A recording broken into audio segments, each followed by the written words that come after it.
Hello and a very warm welcome indeed to Quadriga. And this week the focus is on relations between Germany and Israel. Uniquely important and sensitive, those ties are currently being put to the test. This after a recent diplomatic clash between Israeli leader Benjamin Netanyahu and Germany's foreign minister Sigmar Gabriel. Chancellor Angela Merkel, for her part, insists that Israel's existence is a fundamental tenet, as she puts it, for her government. But there's widespread criticism in Germany of Israel's ongoing occupation of Palestinian territory. And meanwhile, big questions are also being asked about the future of the two-state solution to the Middle East conflict. So, Germany and Israel, a frayed relationship. That's what we're discussing on Quadriga today. And I'm joined here in the studio by three keen observers and analysts. Let me introduce them to you, beginning with Adania Shibly, a Palestinian-born political scientist and Middle East expert. She says the presence of the extreme right in the Israeli government finally makes a shift in German politics necessary. We're also joined by Deutsche Welle's own Shani Rozanes, born in Israel. She's a producer and Middle East analyst with DW. And she says the diplomatic incident between the two countries is actually proof of a real normalization. Only because Germany and Israel know the bond is strong enough do they feel free to criticize each other. And a warm welcome too to Sylke Tempel, editor-in-chief of the German Council on Foreign Relations magazine Internationale Politik, or International Politics.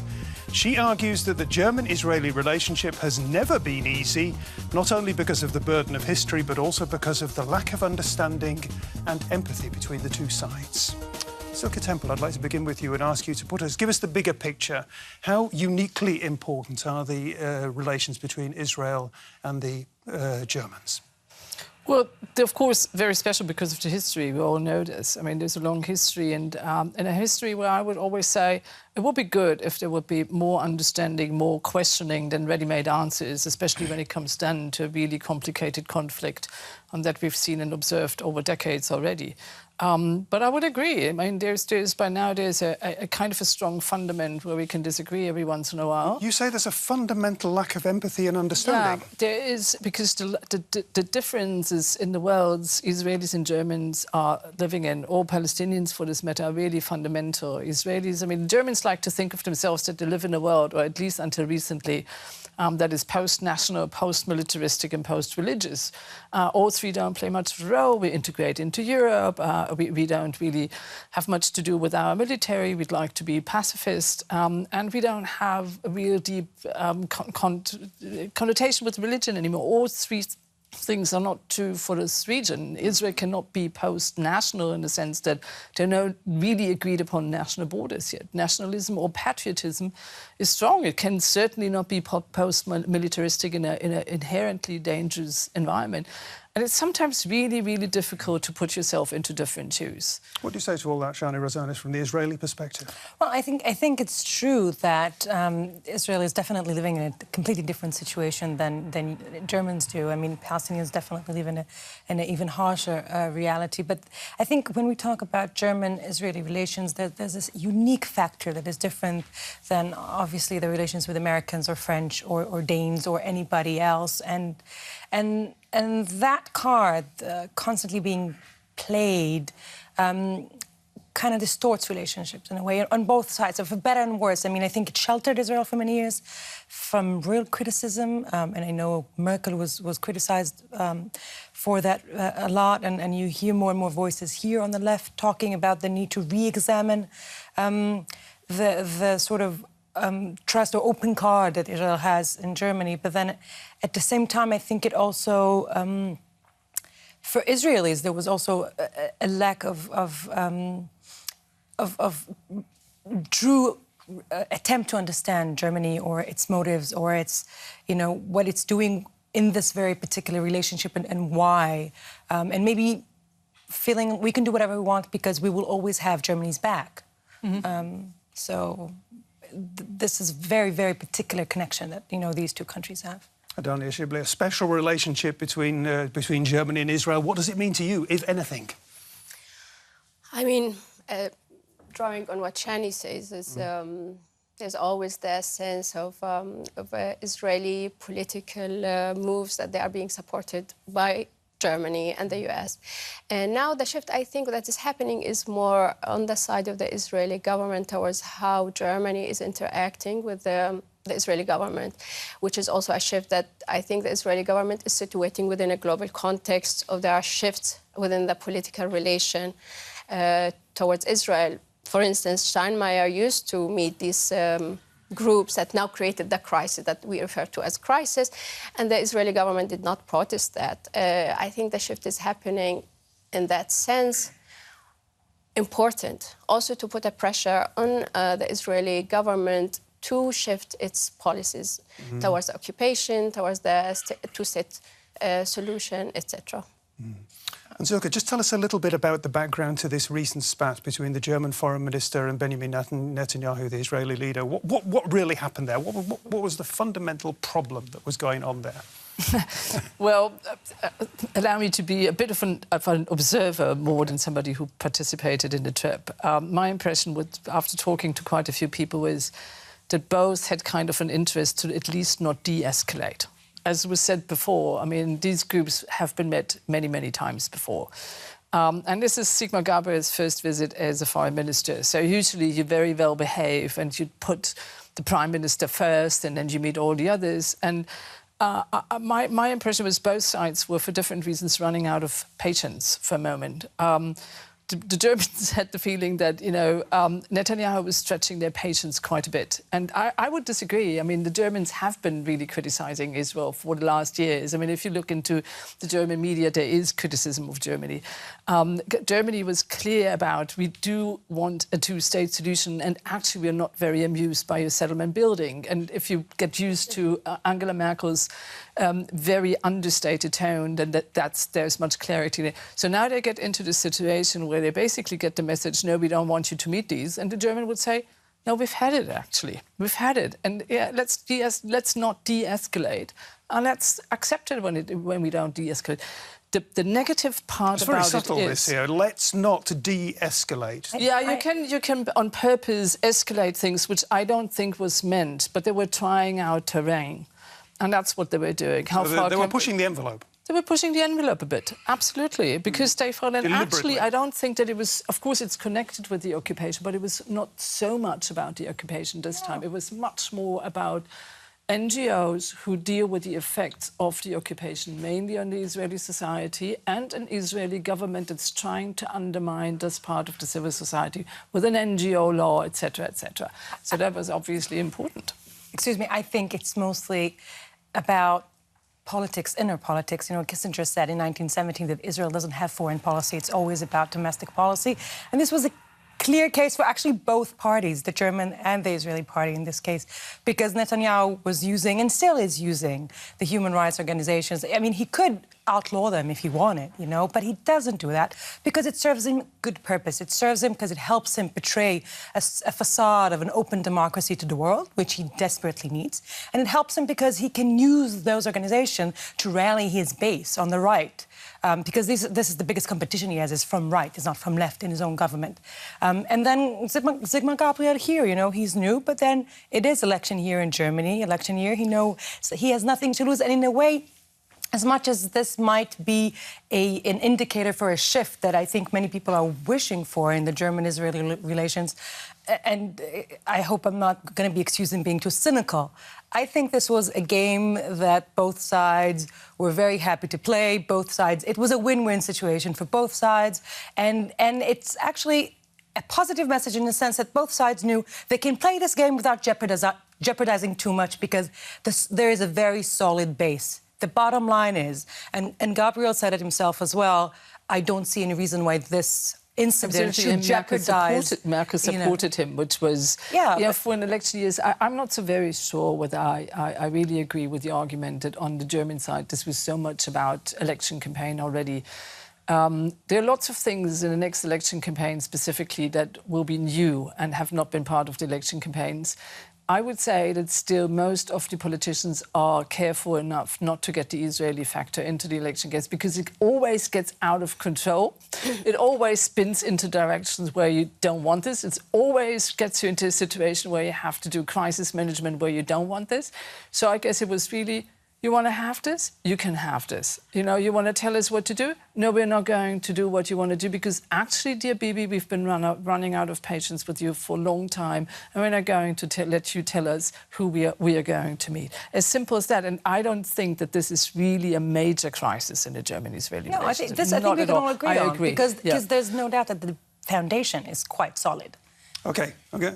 Adania, you do what's coming on. Yes, actually, it's. I think with the Israeli policy, it is to the inside and outside at the same time. There have been a lot of pressure on these rights groups within the Israeli society with the funding, the question of funding, and I think there's an attempt to also isolate them. It's also a question of how Netanyahu is facing critique from within inside the society to show that he's actually more right-wing and he's supporting settlements, etc. So I think it's a gesture to make this a point compared to the past that this was not an issue. Also kind of showing, it's easier to show it with Germany that you are being against us and to highlight this problem. While I think Germany is trying also to being a leader in politics or presenting itself as a leader in European politics, they would like to fill a gap, I see, after the US elections where Trump is not being seen any longer as the person who will push for the two-state solution, which is an important solution, with kind of stating, OK, he will not impose any solution on anybody, that he will, if the one-state solution will be there, he will support it, which is an attitude that European countries are opposing to, because they know that one-state solution, if it's being supported by the US, it will mean the continuation of the occupation and a different formula. So I think it comes within a kind of a louder tone to voice criticism that has been not so severe. I mean, it's exactly not a big crisis, but it is a one more step towards, OK, articulating a European position, in my view. OK. Before we move on, let's just take a quick break, get some images for our viewers so that they can keep up with where we're going. We're going to backtrack just a wee little bit to the visit of Sigmar Gabriel, the German foreign minister, in Israel. He was snubbed by Benjamin Netanyahu, at least that's how it was widely reported.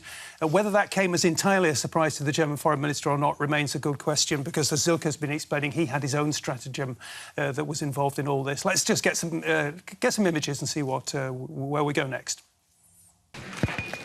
Was Foreign Minister Gabriel really all that surprised that Prime Minister Netanyahu cancelled the meeting?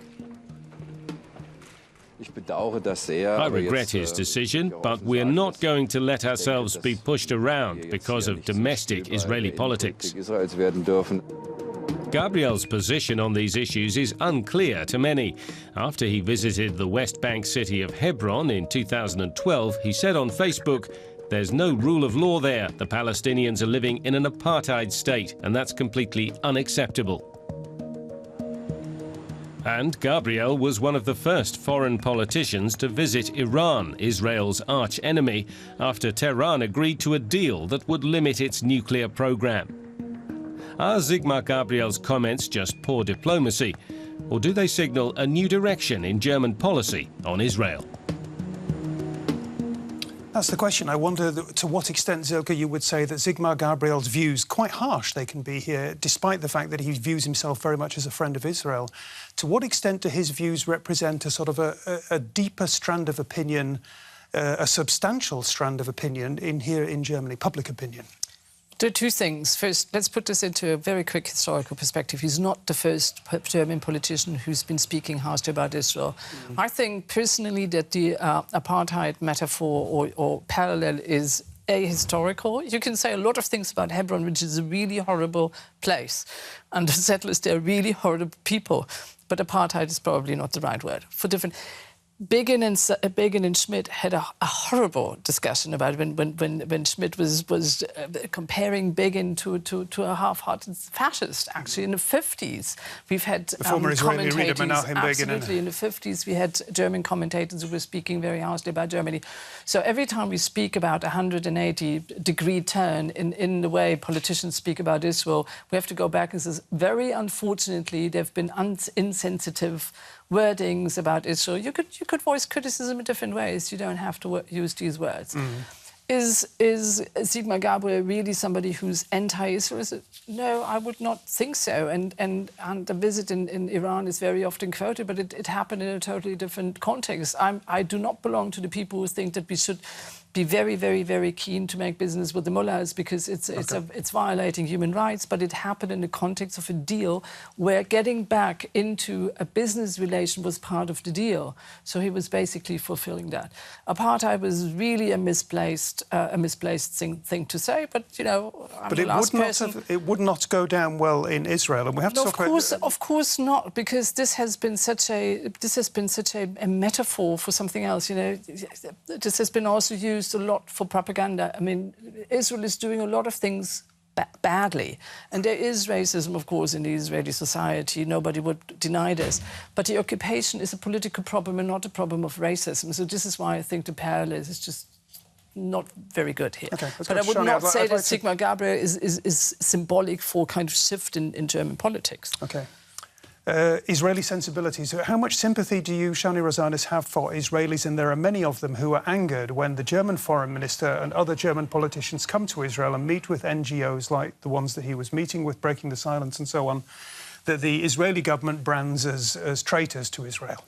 Well, I personally have very little sympathy because I think, you know, first, some of it is just an automated response, you know, anything related to human rights organizations or specifically these two. But in general, with the left part, you know, wing of Israel, it's always criticized. Netanyahu has mastered, you know, the very strict, you know, division he does between us and them, when the us is a very closed circle of only right-wing, you know, believers and supporters, and everybody else, the rest of the world, the rest of, you know, leaders, thinkers, academics, people within Israel are just not, you know, almost not legitimate, you know, when their opinions are not legitimate. But Netanyahu wins elections.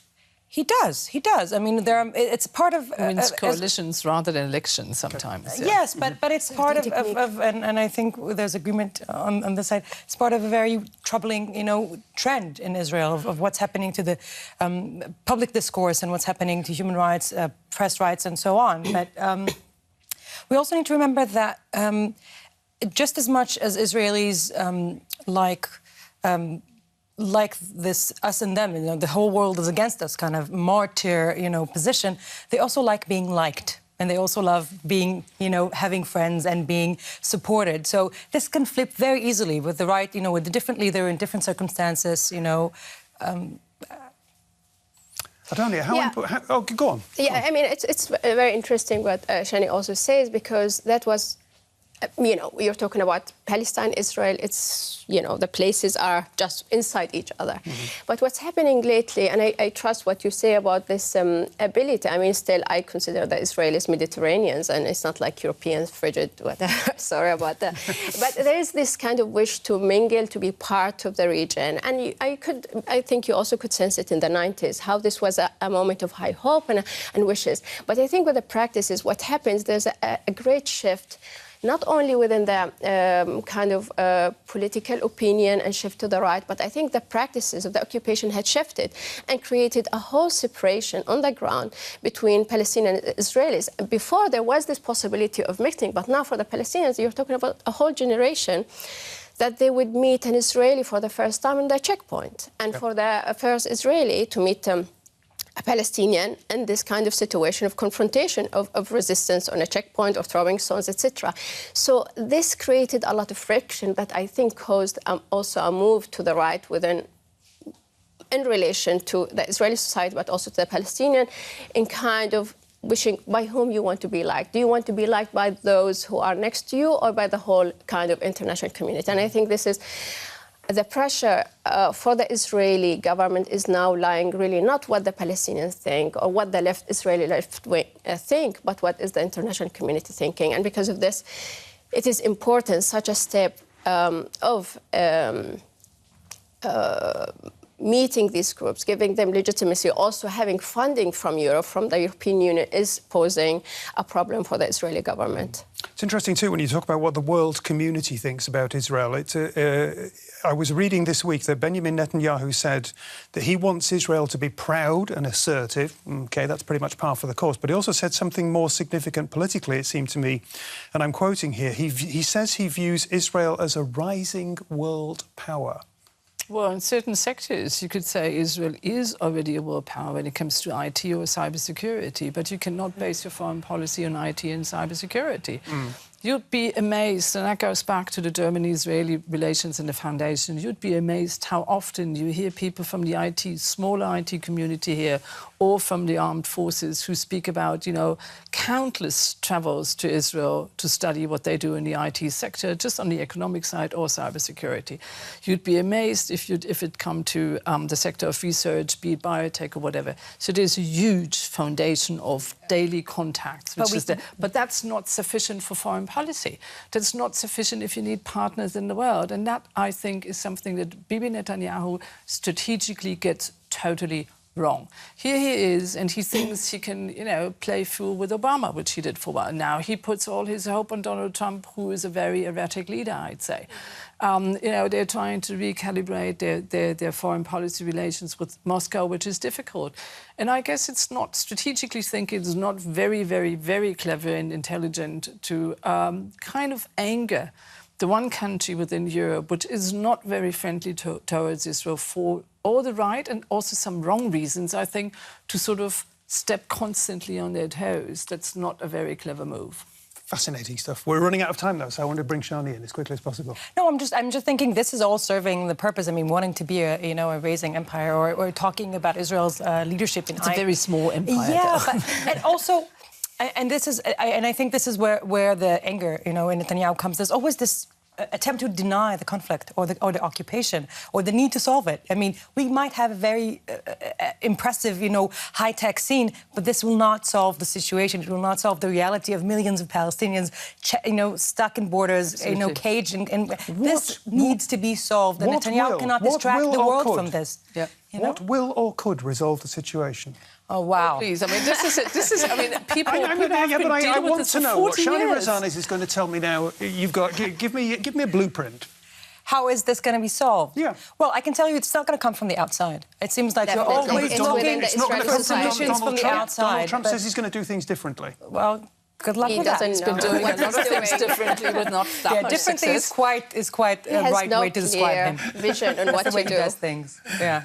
I think not from the outside is a very important point that's made here, because these two have to carry and agree to whatever they sort out. And the really kind of absurd situation about this conflict is that basically every side or each side knows what it should look like at the end if it's to be viable. I mean, it's not that we're lacking ideas.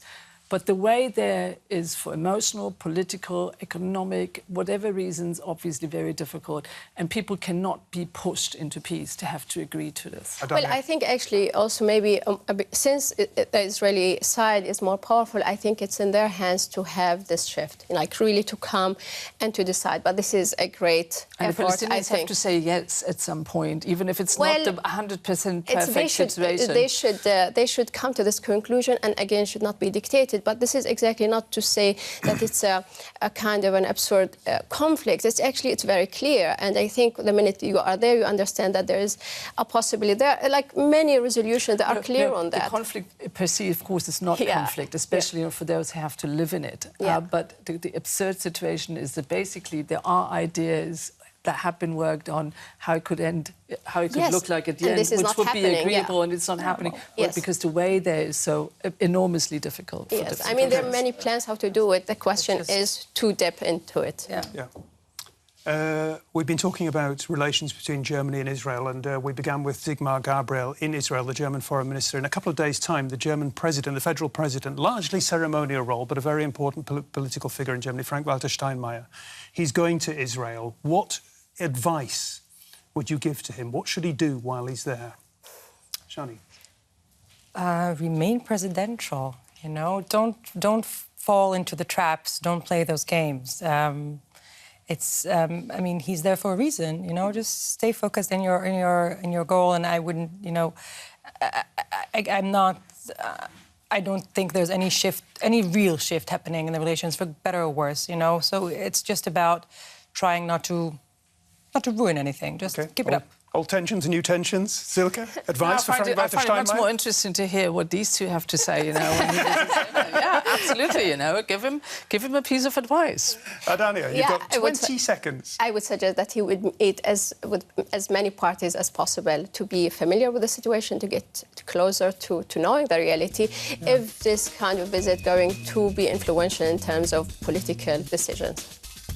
Great stuff. Adania, thank you very much for being with us today. Sylke, likewise. Shani, great stuff. Thank you.